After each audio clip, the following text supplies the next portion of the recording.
Line managers are generally felt to be key to the success of retention of staff after sickness and for return to work programmes, as well as being the cause of a lot of work-related stress absence.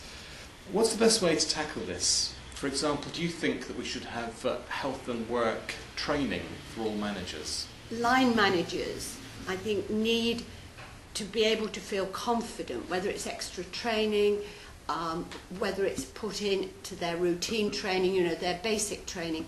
They need to be able to be confident that they can have this perhaps difficult conversation, or they can participate in this quite critical interface. And I suspect a lot of them haven't really been trained to do that. I mean, I don't think it is in most line managers' training program.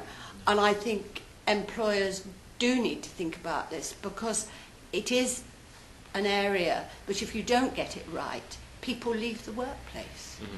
And everything we did in preparing for this report, whether it was collecting evidence, going around the country, just talking to people, it was absolutely obvious that this is a critical area.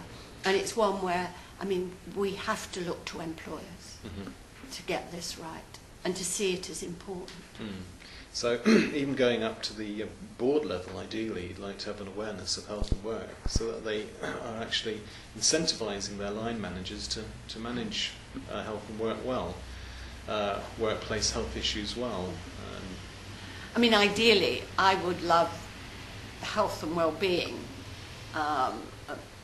to be reported at the board level. I'd like it to be something that people thought was important enough to be reported. I mean, safety is critical, but I think, the health and well-being of your workforce is going to relate to your productivity. So I think it is something, and it would even be better in my eyes if somebody on the board, if you like, had at least a responsibility to inquire about that. So, it wasn't just something that might come up occasionally, but that it was something that mattered. So, making the business case, we've seen the PricewaterhouseCoopers research on this, so that's obviously going to be very critical moving forward, isn't it? The business in the community, employer-led initiative could be a good example for other employers to follow in that respect. I mean, I think both the PwC work and the BITC work is really critical. What we discovered when we did that piece of work was that companies collect their information in different ways, so nearly all collected sickness absence, but then they collected a variety of things. Productivity was recorded in different ways.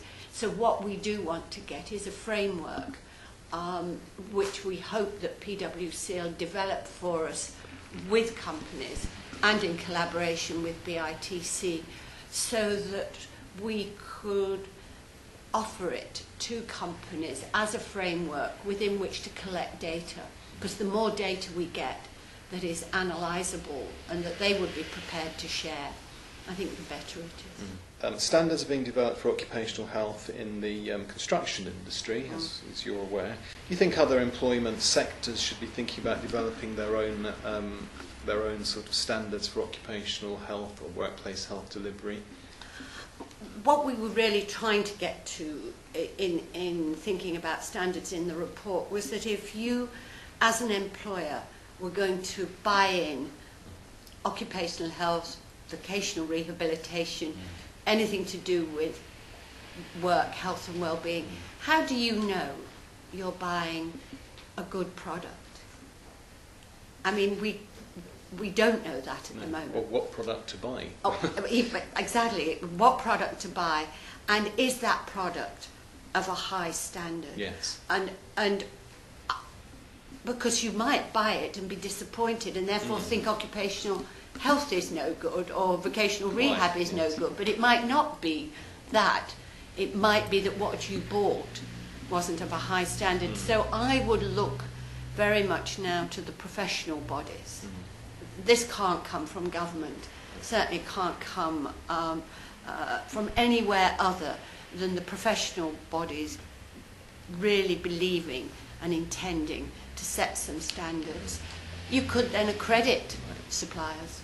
Self-regulation and accreditation, and the suppliers who weren't accredited, then employers would be aware that they But they have a at choice. their own risk. Yeah, and I think to have an accredited service would be excellent. Where's the Corgi mark?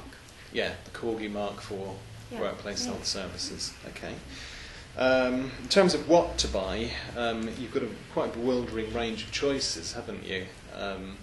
I guess that's a sort of employer education issue, isn't it, as to what is their needs?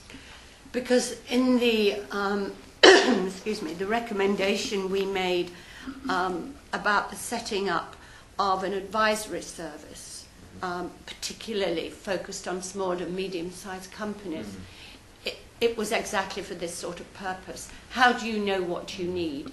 And you may not know until you've talked to somebody and you've been able to at least express your problems.